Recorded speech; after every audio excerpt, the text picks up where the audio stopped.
ఇక్కడ చూడండి అన్న 3 ఇంటూ 2 ఉంది అంటే దాని అర్థము 2ని 3 సార్లు కూడాలని అర్థం కదా.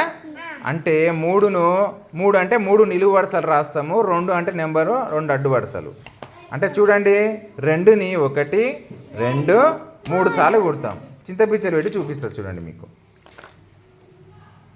ఇదిగో 2 ఒకసారి, 2ను 2 సార్లు, 2ను 3 సార్లు.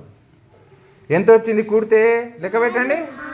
1 2 3 4 5 6. ఇక్కడ 6 రాసేస్తున్నా.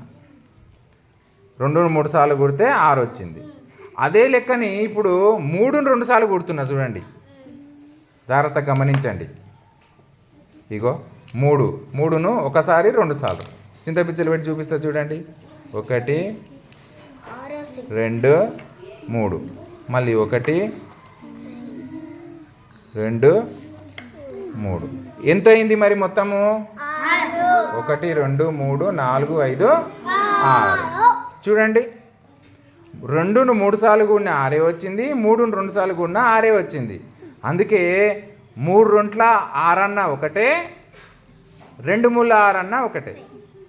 2ను 3 సార్లు కూడితే 6 వచ్చింది, 3ను 2 సార్లు కూడితే 6 వచ్చింది కదా. చూసిండ్రు కదా. అంటే 3 ఇంటూ 2ని 2 ఇంటూ 3 అని కూడా మనము రాసుకోవచ్చు.